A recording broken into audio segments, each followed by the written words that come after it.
Greetings, Deep Dive Podcast listeners. This is your boy, Sam Orem, coming at you with another episode of the Deep Dive Podcast. Here we are in the month of February. The year is already moving by quite expeditiously. So there's so much going on already at the beginning of the year. But I'm excited just to be in the second month of the year. And as most of you know, this is Black History Month. And so we want to celebrate throughout the month of February with the Deep Dive Podcast. We want to celebrate back Black History Month in our own special way. And so I'll give you little bit more about that shortly. But in the meantime, as usual, I love to thank all of our listeners and subscribers from all over the world. You guys have been doing an incredible job in promoting the Deep Dive Podcast, sharing the message of empowerment. Really means so much to me because, as some of you know, my passion, my purpose in life is the empowerment of people. And this podcast platform is designed to help each and every one of us really succeed through empowerment, through growing ourselves and growing our businesses and growing our relationships. So I thank you guys so much for always participating and supporting the podcast. For those of you who are new, welcome to the Deep Dive Podcast. I encourage you as well to support the podcast by liking, subscribing, downloading, and sharing the podcast. We're on all of the major podcast platforms. We're on YouTube, the Deep Dive Podcast with Sam Orem. We're on just anywhere. You can find us anywhere. It's just a matter, of course, the website, the Deep Dive Podcast.live, not .com, but .live.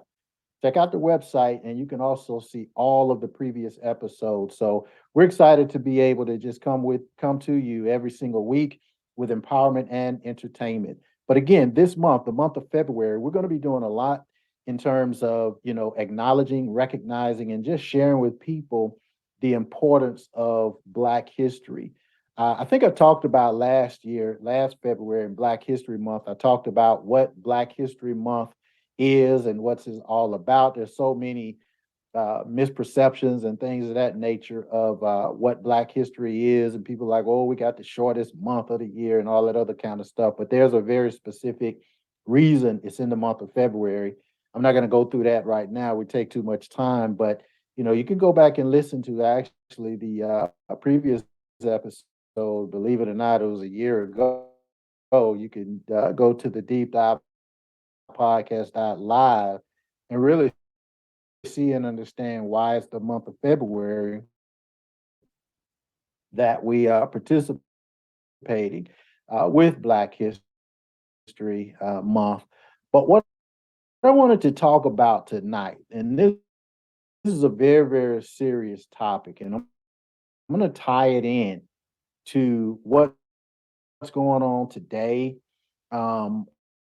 and why is it so important for us to understand, who is Emmitt Till?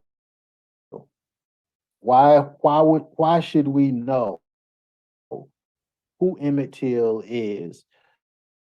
I'm going to slow down a little bit so that I can make sure that everybody is comprehending and following what I'm saying. Obviously, if you're on the podcast, if you follow the promotion of this particular episode, you know that I want to talk a little bit about who was Emmitt Till, and then also why you should know who Emmitt Till was. It's very important when we look at what's going on in today's climate, in terms of political climate, the racism that's going on around the world, not even the country, but going on around the world, the war in Ukraine and just tribalism, as I mentioned so many times. We have to sometimes just stop and reflect on what's going on, not just in our day-to-day lives, but throughout history, so that we can circumvent all the negative aspects of history just by through education and economics. Let me just give you a shortcut to what winning, especially as a Black person, economics and education. That's the shortcut. We cannot allow those two things to deteriorate, because that will take away our leverage in terms of generations yet unborn. You look at idiots like Ron DeSantis in Florida, trying to make this whole race case, just call it what it is, just based on um, appealing to his racist base, right? Taking books out of the educational system and targeting higher education through universities and all of this fodder. Mark my word, I guarantee you this. Let me tell you something. Let me tell you how idiotic these politicians are. I guarantee you this. Let's just say hypothetically, you know what all this stuff Ron DeSantis is talking about in Florida with, getting the books out in the LGBT community and all this other kind of stuff, and just trying to whitewash all of that stuff away. And I use that word intentionally, pun intended, trying to whitewash that stuff away. I guarantee you, I put it on everything. If he runs for president and he is the Republican nominee for president, I put it on everything that his message will change. His message will change. He will no longer be talking about, whitewashing all of these things from the gay community, from the Black community, so forth and so on. Why? Because right now he's pandering to his Republican base, the racist base that would allow. By the way, I'm not calling our Republicans racist. Don't get me wrong. Don't send all those crazy emails. I'm not calling all Republican racist. I'm calling the racist, right? So he's appealing to the racist audience so that he can potentially win the Republican nomination, because that's where most of the racist people reside. Again, if it's not you, it doesn't apply. If you're offended, it's you. So when you look at it from that standpoint, when you get into a general election where now he has to appeal to the entirety of the United States, then that message has to change, because most of the United States, they're not following those racist views. No, that's not. It is just a small segment of people who he's appealing to now. They are appealing to now, but I guarantee you the point is they're going to change that. Well, we got to understand the politics within the politics. We have to understand the economics within the economics. We have to understand the education within the education. We can't just go around and just take everything as face value as it is a reality. That's why I told you guys on a previous episode, anytime they start talking about they said this or they said that, or they said Black people couldn't get COVID in the beginning. First of all, who is they? Who was this mysterious they? And then I can't even tell you how many Black people got COVID. So they were wrong, right? So don't be following they. Do your own research and do your own due diligence. So we have to continue to educate ourselves and understand what's going on. Well, anyway, get into the topic. But one more thing, I'm on my little rant right now. I saw an article this morning. Actually, a colleague of mine actually sent me an article, just kind of hee-heeing and laughing about this. This is a serious topic, so it's not like we're laughing at the subject, but you understand what I'm saying. One of the Democratic congressmen, Jamie Raskin, actually has cancer, and he's been being treated through chemo for his cancer. The thing that is just shows where we are as a country. This article that my colleague shared talked about, in a rare act of bipartisanship, a Republican basically were giving words of encouragement to Jamie Raskin as he goes through his cancer treatment with chemotherapy. Let me just say that again. One of his Republican, what the article talked about, in a rare act of bipartisanship, which means the Democrats and Republicans are working together on this, at least this particular person, gave words of encouragement to Jamie Raskin as he's going through his battle with cancer and doing chemo. Where in the world, how far have we, is it sank or sunk, whatever it is, but how low have we gone to be in a situation where just to encourage someone who's fighting cancer is an act of bipartisanship. That's like the stupidest thing I've ever heard. However, it shows to the depths of where we have gone in terms of tribalism, in terms of lack of humanity. I don't care who it is, whether it's Republican, Democrat, Independent, Black, White, Asian. It doesn't matter who it is. You should have some level of sympathy and empathy for someone who is battling cancer. And the fact that it would make headlines that one of your Republican colleagues, in an act of bipartisanship, gave you words of encouragement as you're fighting cancer, that just shows, that's proof positive how far we have gone in the wrong direction in terms of humanity. Humanity. So it's incumbent upon us as we look throughout the month of February to just acknowledge and highlight Black history, the power and the magnitude of what the Black community has brought to this country. It is very, very important for us to understand history and not to just kind of gloss over it, but to understand it in a little bit of detail so that we can, at the very least, circumvent all of the boomfoolery or whatever that word is, right? That's going on around us every single day. We have to be able to circumvent that. Well, anyway, I wanted to talk a little bit about who is Emmitt Till. Some of you, I'm sure most of you have already heard of Emmitt Till, and you may or may not know the entire story, but he's actually was a 14-year-old Black boy that he was the catalyst, right, basically for the entire civil rights movement. He was actually born in Chicago, if I'm correct. He was born in Chicago, but then his challenges was he moved to Mississippi, I think just during the summer, to live with his uncle, Moses Wright. And during that time, where he was visiting relatives in Mississippi, I think it was Money, Mississippi, but during that time, him and some of his buddies, they actually was accused of harassing one of the local white women there in Money, Mississippi. They were actually accused of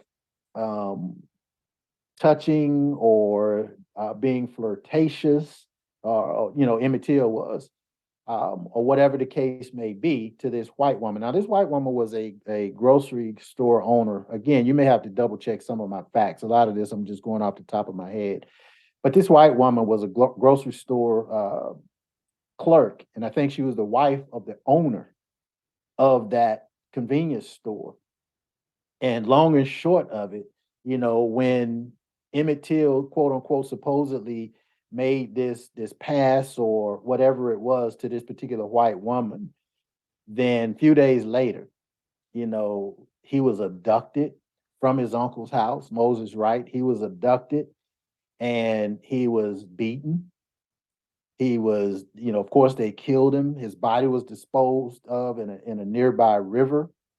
I mean, I can't even explain to you. I really don't want to get into the depths of what happened.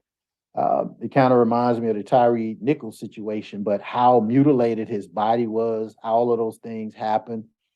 And it was horrible. It was horrible. His parents, Louis and Mamie Till,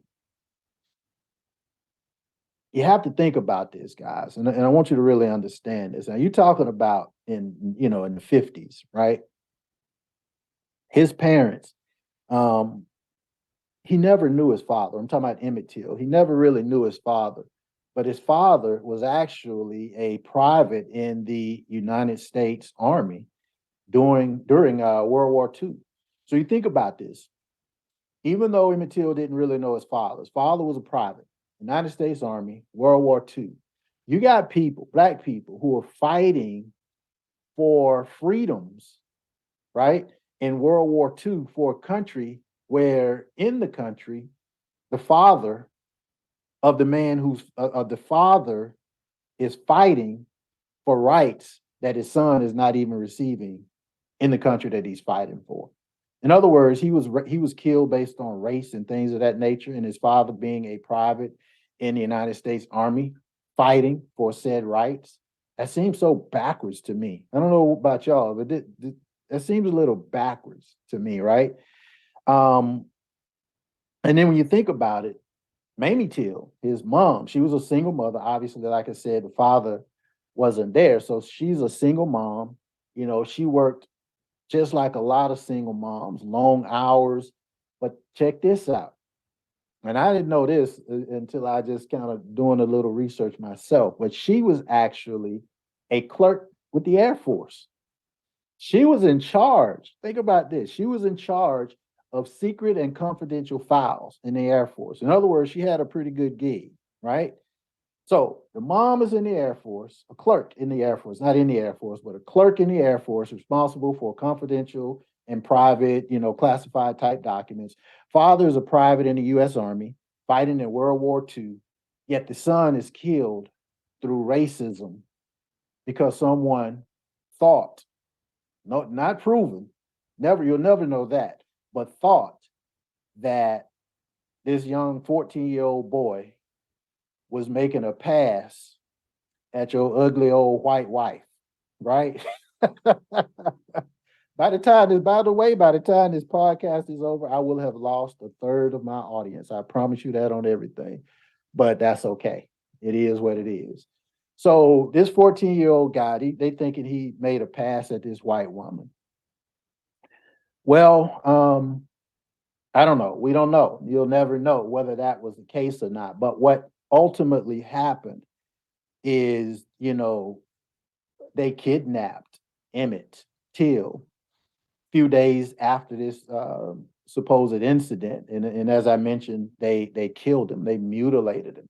Now you got to think about what kind of the guy Emmitt Till was, because he's a single mom. He was at home a lot, doing all of the tasks, doing all of the household chores, all of the household. He was the man of the house. Guys, I can so relate to Emmitt Till from that standpoint, because I look at my very own situation, very, very similar. I grew up in a single parent home.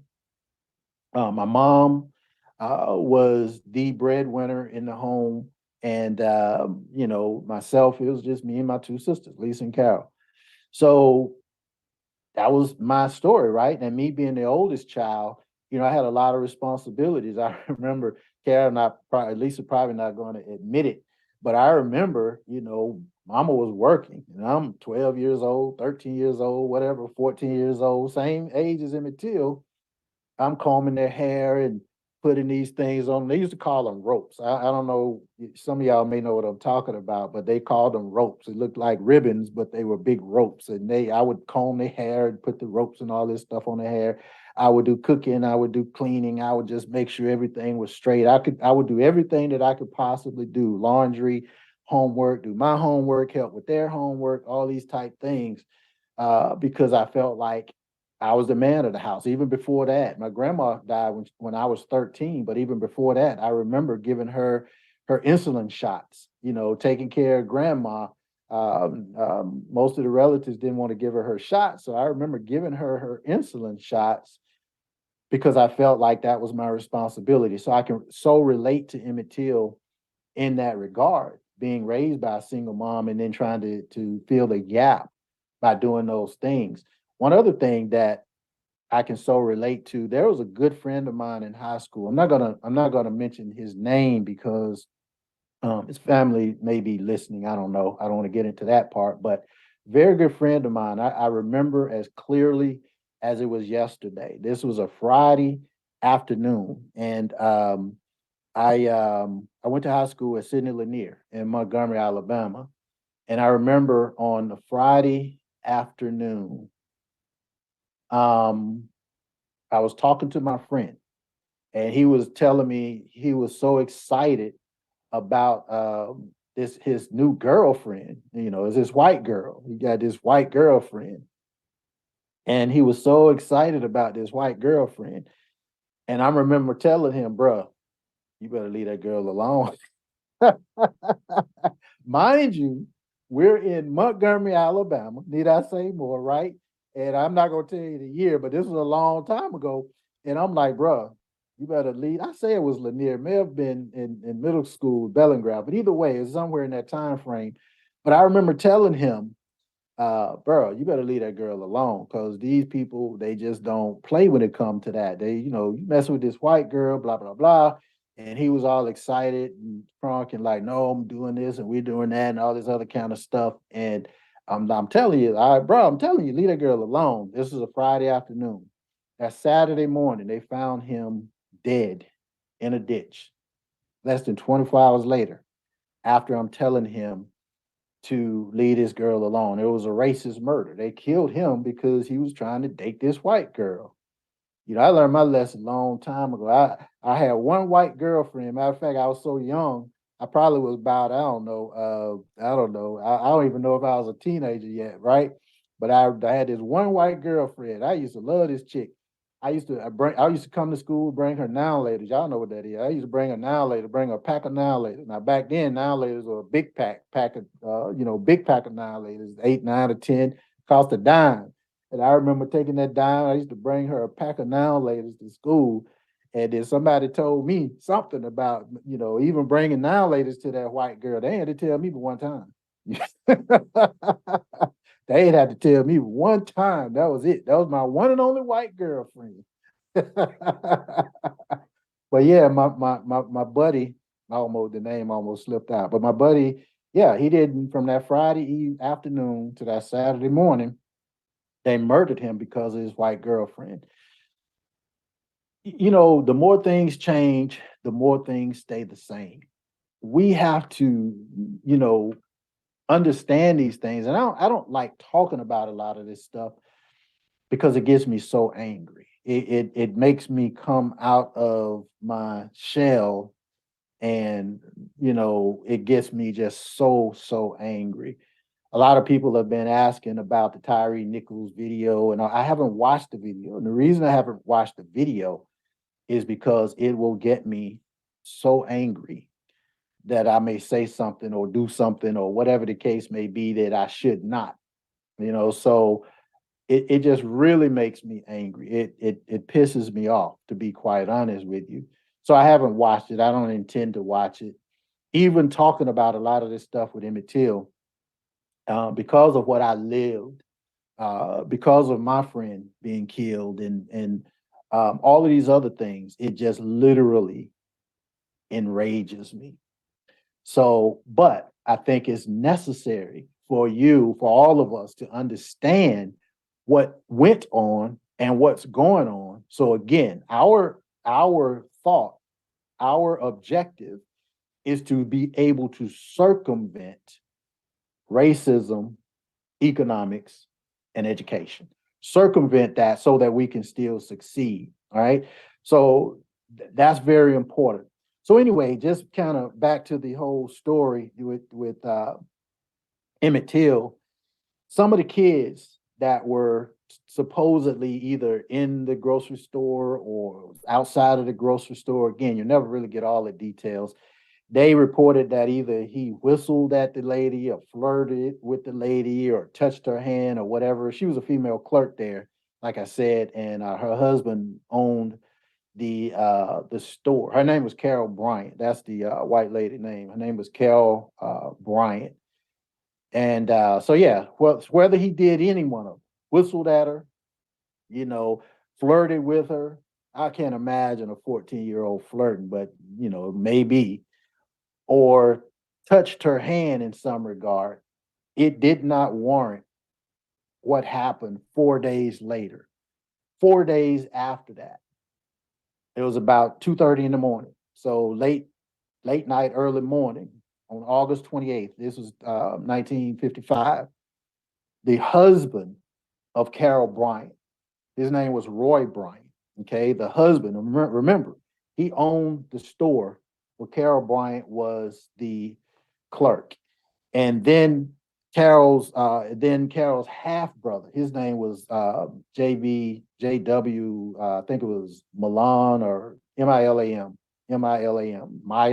Milam, whatever, however you pronounce it. But anyway, that's what I said. They actually kidnapped Emmitt Till from Moses Wright's house. These two guys. Now, after beating him and dragging him through the Tallahatchie River and all these other things, they shot him in the head. Think about that. They tied him up with barbed wire. I can go on and on the things that they did. They shoved his mutilated body into the water. This is just inhumane. Inhumane. Again, Tyree Nichols is inhumane. After all of this happened, right? And, in the weeks that passed between him being buried and the murder and all of that other kind of stuff. By the way, Mamie Till, his mom, and most of you know this, she insisted upon having the casket open during his funeral because she wanted people, she said she could not explain, could not verbalize is the word. She could not verbalize how bad things was with her son. So she decided to have the casket open so people can get a glimpse. As difficult as it was for her, she wanted people to get a glimpse of what actually happened to her son. And that was, it was horrible. As if that wasn't bad enough. And by the way, the fact that she had the casket open and people were able to see that, journalists were able to see it from other parts, and it just enraged people. And this is why I said earlier it was part of the entire civil rights movement, the precipice of a lot of those things, right?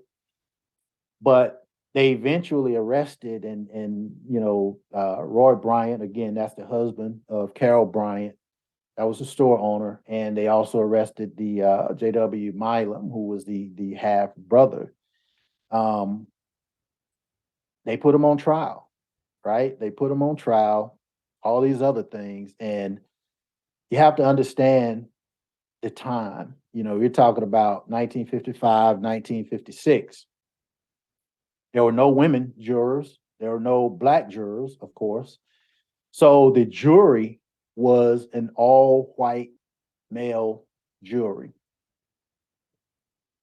I have to spell the word sometime because my Southern colloquialism, people get confused. Am I saying jewelry? No, I'm saying jury, like Jury.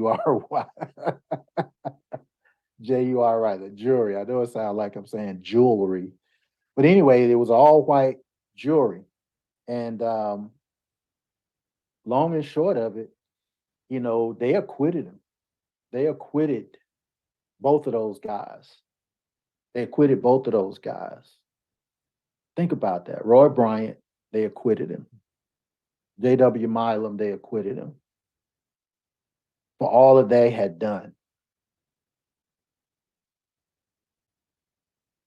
So many people were so outraged, right? So many people were so outraged. When the casket was open and people could see it, there were two black publications. One was called Jet Magazine. Some of y'all know the Jet Magazine, right? I grew up with Jet Magazine. They used to have, to me, the finest women on the planet on Jet Magazine. I'm telling my age now. Jet Magazine was the porn magazine before porn magazine. Love me some Jet Magazine, boy. They had Jane Kennedy. See, I'm telling my age. Some of y'all don't even know who Jane Kennedy is, but yeah. Anyway, but I'm all off track. So, two publications, the Jet Magazine and the Chicago Defender, they publicized these pictures and they did these articles. They published the graphic images. They published the graphic images of Emmitt Till's corpse because they wanted people to see the horror that Mamie Till was dealing with. They wanted people to see the horror of what had happened. And so his murder became a source of outrage for so many people throughout the country. So it became outrage, indignation for so many people throughout the country. And I'm so glad that at least Jet Magazine and the Chicago Defender, those black publications, the white publications weren't going to do it. So they actually, made a big deal and out of the graphic nature of his murder. Moses Wright, again, that's Emmitt Till's uncle, who he was staying with in Money, Mississippi. He actually took the stand, and he actually identified Bryant and Milan as the kidnappers and the killers. He identified them. Now think about what courage it took for him, Moses Wright, to actually identify these people, because you're talking about a black man accusing white men of kidnapping and murder. You just didn't do that in the 1950s, but he took the stand. That was just literally almost unheard of. So it put his life in danger. It put him in a situation where at any moment he could have been killed just by accusing these two white guys. I won't call them gentlemen. So despite all of the overwhelming evidence, despite the verification by Moses Wright that these people did this kidnapping and murder, despite widespread pleas from Justice Department people and justice outside of Mississippi. This was a whole Mississippi thing, but despite pleas from people outside of Mississippi, on September 23rd, I think it was 1956, this all-white jury acquitted Roy Bryant, and J.W. Milam of all of the charges. And think about this, guys, how insulting this was. The deliberation took only an hour and 7 minutes. 67 minutes they deliberated after all of the evidence, eyewitness, everything that's right there on a silver platter. These 12 white male jurors in 67 minutes acquitted them both, said they weren't guilty. Now, I think that they were acquitted in 1955, because in 1956, the beginning of 1956, I think it was January, February, somewhere like that, right? These two idiots, Roy Bryant, J.W. Milan, they actually admitted to committing the crime. Let me say that again. January, February of 1956, Roy Bryant, J.W. Milan admitted to committing the crime. But because we don't have what's called double jeopardy in our legal system, that means you can't be tried twice for the same crime. So they admitted it. Yeah, we did it. They told the whole story of how they kidnapped him and they killed him. And check this out. They sold their story, admitting this, to a magazine called Look Magazine, and they got paid $4,000. $4,000 selling their story to Look Magazine, saying, yeah, we killed him. Yeah, we kidnapped him. So what? Man, I don't know. I don't know. I'll just leave it at I don't know, because I'm getting more and more angry. I'll get more and more angry as I'm talking about this. Last year, now this is crazy to me as well. Last year, 2022, President Biden signed what was called the Emmitt Till Anti-Lynching Act, 2022, which makes lynching and kidnapping a federal hate crime. Lynching in particular, a federal hate crime. Let me say this again. 2022, last year, President Biden signed a law called the Emmitt Till Anti-Lynching Act, which makes lynching a federal hate crime. Are you kidding me? We're talking about 2022. What? You mean tell me in 2021, lynching wasn't a hate crime? In 2020, 2000, 1980, it wasn't a hate crime, a federal hate crime, only to last year? We better wake up, people. as I said at the top of the episode, the more things change, the more they stay the same.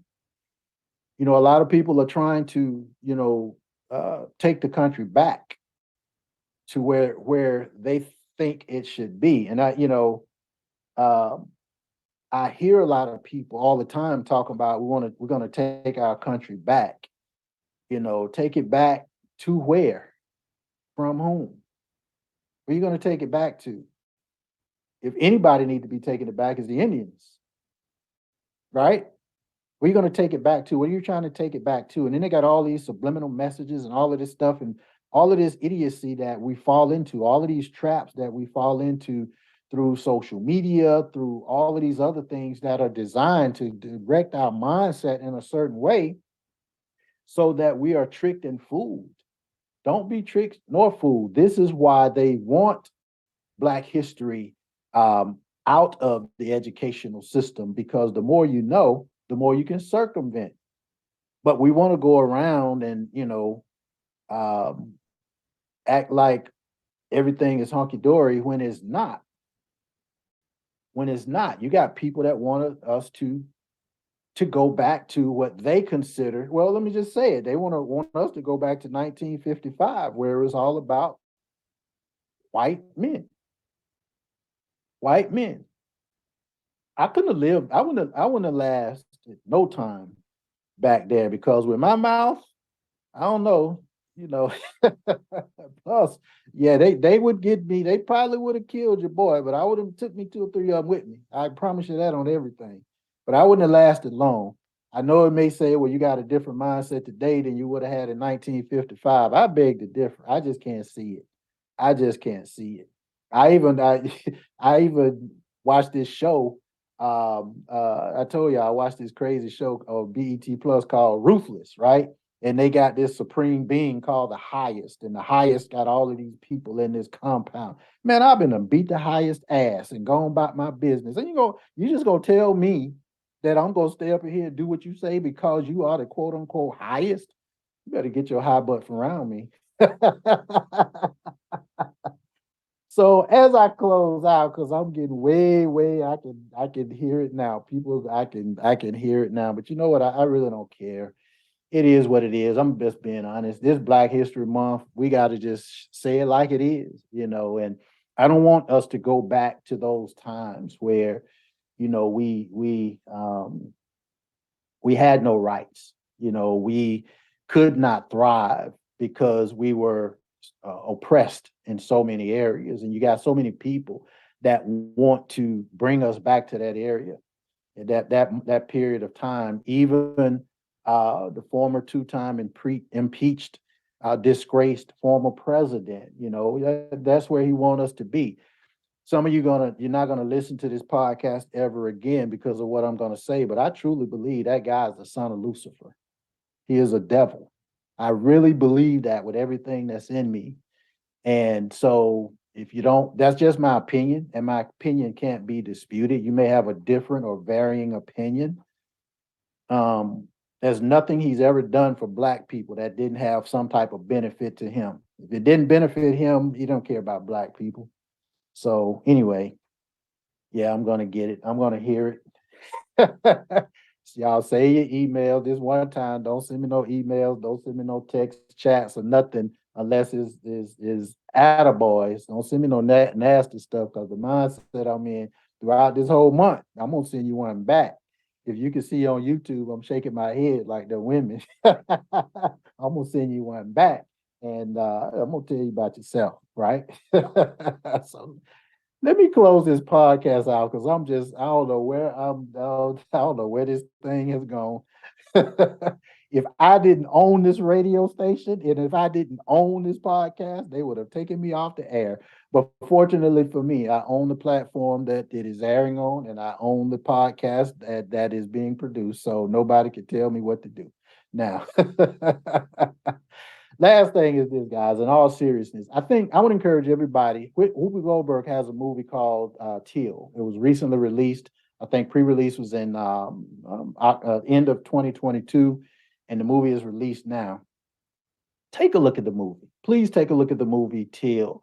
It stars Danielle Deadweiler as Mamie Till. She's married, so Mamie Till Bradley. But anyway, Daniela Deadweiler. Some of you may know her from Haves and the Have-Nots. She was my girl on the Haves and the Have-Nots. She played this old ghetto country girl, Laquita. Y'all know what I'm talking about. She Laquita on Haves and the Have-Nots. Her real name is Danielle Deadweiler, but she plays a brilliant, brilliant role. You wouldn't even think it's the same actor. That's how brilliant she is. She played the role of Mamie Till brilliantly in the movie Till. And need I say how Whoopi Goldberg, her influence on the movie as an actress in the movie. I encourage everybody to go see it because it's important. Go see it, stream it, wherever you can find it. Just take a look at the movie Till. It's important. In the movie, it's not, you don't see the violence. They intentionally did not, they do not have the violence in the movie. They don't have any of the gore or the, cursing and all this other kind of stuff. So it is made for a comfort movie. So you can actually, view it without worrying about all of the gore and all of that kind of stuff. But it is important for us to understand and recognize what that movie was all about, what Emmitt Till is about, and now why you should know who he is. All right. Why you should know who he is. So as I get ready to get out of here, guys, we start to look at what's going on today. You see, the Memphis killing, Tyree Nichols. Very similar situation, in my opinion, except this were black cops. I don't get it. I don't understand it. One of my good buddies, Stanley Doucette, he was a New Orleans police officer. And we've kind of had vague conversations about it from a policeman's standpoint, but I don't look at the Tyree Nichols situation as a police situation. I look at it as a humanity situation. How inhumane would you have to be to kill and mutilate somebody to that degree? I mean, that's just, take the cop part out of the equation. That's just inhumane. Maybe it's me. Maybe I don't know, but it's just like, why? Why? I don't get it. Maybe that's another podcast for another day. Maybe I'll get on Mr. Doucette and a couple of cops and just get different viewpoints. But at the end of the day, guys, it's important for us to know who Emmitt Till was. And the reason it's important for us to know that is so that we can keep our eyes open for all of the tricks of the devil that still happens today. A lot of this stuff still happens. The difference is behind closed doors now, as opposed to it being out in the open. See, back then, they'll tell you, what they thought, and they didn't care, right? Now it's behind closed doors. It's behind the cloak of a politician. It is behind the cloak of justices, right? Federal judges, Supreme Court judges. You look at people like Clarence Thomas, who is a Black Supreme Court justice, but he is an Uncle Tom, right? So it's that kind of stuff that we need to know. Now I'll deal with, I can do business with Clarence Thomas. I can do business with him because I know he's an Uncle Tom. So I know how to circumvent him. He's a token Black.